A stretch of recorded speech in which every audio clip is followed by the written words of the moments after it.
Imagine a woman of such ethereal beauty that she becomes the obsession of an entire town. Picture this, a woman whose allure is so captivating, so enchanting, that it transcends the ordinary.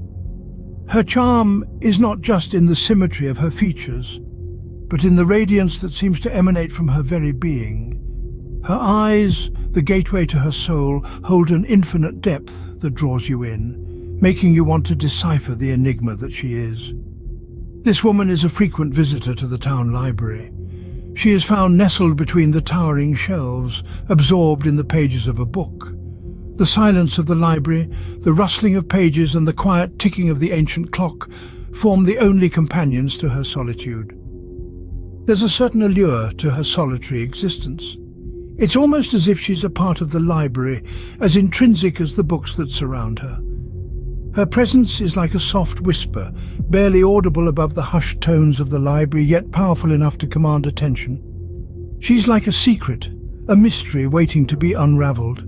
Her silence, her solitude, her enigmatic aura all contribute to her mystique. The townfolk are drawn to her like moths to a flame. They yearn to understand her, to know what lies beneath that serene exterior. She's often seen with a faint smile playing on her lips, her eyes distant, as if lost in a world far removed from the reality of the library. The townsfolk find themselves wondering what could possibly bring such a solitary smile to her face. What secret worlds does she explore within the pages of her books? What stories do they tell her that elicit such a reaction? Yet the more they seek to know her, the more elusive she becomes. She is a beautiful enigma, a puzzle that beckons, yet resists all attempts at solving. Her beauty, her solitude, her mystery all serve to heighten the fascination she inspires. But as they say, beauty often hides a beast. Everyone sought her, yet no one could find her. It was as if she was a wisp of beauty twirling amidst the dust-laden bookshelves of the library. The townsfolk, entranced by her ethereal allure, tried to reach out to her, to understand her, but she was always just out of grasp. As elusive as a summer's breeze, she'd vanish before anyone could get too close. Her odd behavior didn't go unnoticed. It sparked curiosity, then concern, and eventually fear. Whispers turned into rumors, and rumors turned into tales of dread. They spoke of her midnight wanderings, her hauntingly vacant stare, her cryptic mutterings. Some even claimed she was seen talking to thin air, as though conversing with unseen entities. This wasn't just a fascination anymore, it had turned into an obsession. The town was gripped by a need to unravel the mystery surrounding the beautiful woman in the library. Each person had their own theory, their own interpretation of her perplexing behavior. Was she a damsel in distress, a victim of her own mind, or was there something far more sinister at play? This collective obsession, it was like a thick fog that had settled over the town. It clouded their judgment, fueled their fears, and yet they couldn't look away. They were drawn to her like moths to a flame, completely oblivious to the danger that lurked beneath her captivating exterior. And then the unthinkable happened. She was possessed not by a mere spirit, but by the devil himself. Imagine a beautiful woman, once the epitome of grace and charm, now a vessel of pure evil. A transformation so jarring it could make the bravest souls shudder. Her erratic behavior was the first sign of this unseen horror. The woman who once graced the library with her serene presence started to exhibit strange actions. She would murmur in languages unknown to the townsfolk.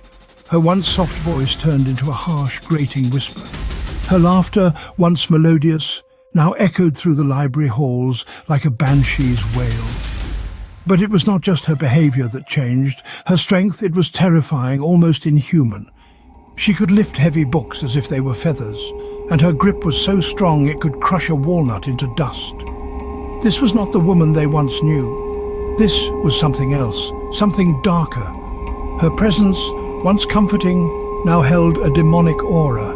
It was as if the devil himself was lurking in her shadow. The air around her turned icy cold, and her eyes, those beautiful eyes, now glowed with a sinister light. It was disconcerting, to say the least. This was not a mere possession. This was a takeover, a complete and utter domination by the devil. The woman they knew was gone, replaced by this horrific entity. And yet this was only the beginning. The true horror was yet to unfold, as the devil had only just begun to show his true power. It was a chilling realization, one that sent shivers down the spine of every townsperson. The beautiful woman they had been searching for was now something they wished they had never found. But the terror was only beginning. The town was about to witness an unimaginable horror, a horror that would change their lives forever. For the devil had taken hold, and he was not about to let go. She wanted to cut herself to release the devil within. Such was the chilling cry of a once radiant woman, now held captive by a malevolent force. Alone in the library, her sanctuary turned prison, she battled an unseen adversary.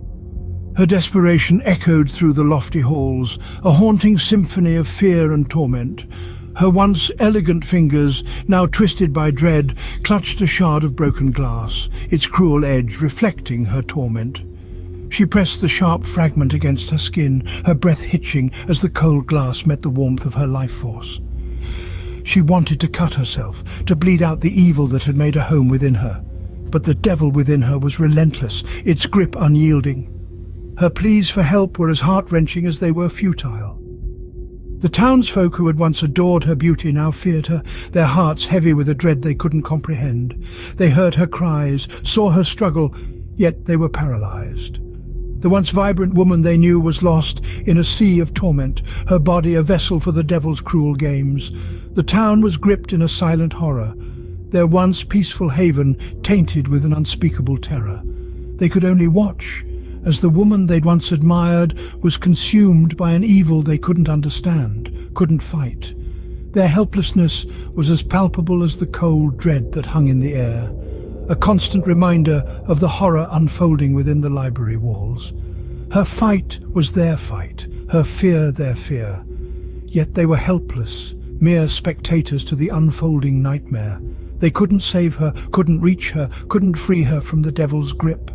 She was alone, trapped in her torment, her pleas echoing into the night and haunting their dreams.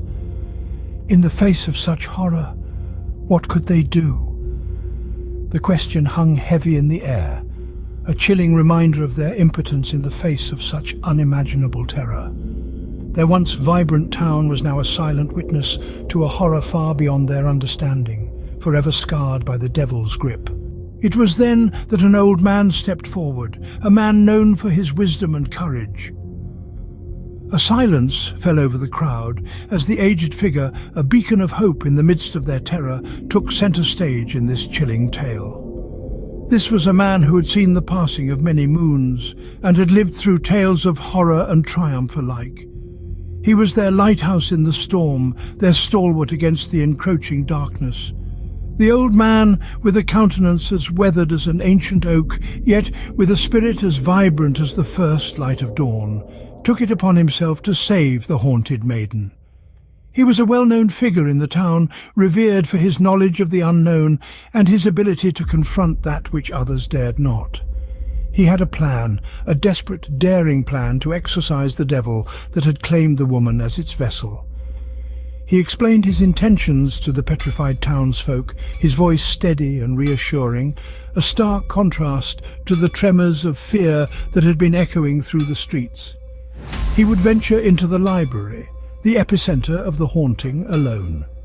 Armed with his faith, courage, and a handful of sacred relics, he would face the evil head-on.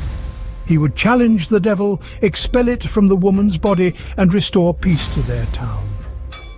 The townsfolk listened with bated breath, their hearts pounding in their chests. The old man's words were a lifeline thrown to them in the ocean of their fear. His plan was dangerous, potentially deadly, but it was the only light in the darkness that had descended upon them. The old man was their last hope. As the old man prepared for his daunting task, the town's collective fear was palpable. The air was dense with it, a fog of dread that threatened to choke them. Yet, nestled within that fear was a glimmer of hope, a flickering flame that refused to be extinguished. The old man's courage had ignited a spark within them, a spark that was growing brighter with every passing moment. The old man, undeterred by the weight of the task that lay before him, looked over the sea of anxious faces. With a nod of his head and a determination in his eyes, he turned to face the library. His silhouette against the night sky was a testament to the enduring spirit of humanity, a beacon of hope against the backdrop of terror. And thus began the battle between good and evil. The battle was fierce, the outcome uncertain. In the heart of the library, an old man waged an unseen war. His opponent, an entity as old as time itself. The devil, a formidable adversary, locked within the body of a beautiful woman. The struggle was as intense as it was terrifying, an epic clash of wills, good versus evil, against the consuming darkness. The old man, with the weight of the town's hope on his shoulders, channeled every ounce of his faith, his determination, his courage. The air vibrated with the intensity of their struggle, a silent symphony of desperation and defiance. The suspense hung heavy as the town held its collective breath, waiting, praying for the woman's liberation. In the end, the woman was free, but the town would never forget the horror they'd witnessed. The beautiful had been solved, but at what cost? The echoes of their ordeal would linger, a haunting reminder of the terror they had faced. Brace yourselves, for we will meet again in the heart of another horror story. Until then, stay safe and remember, every tale has a dark side.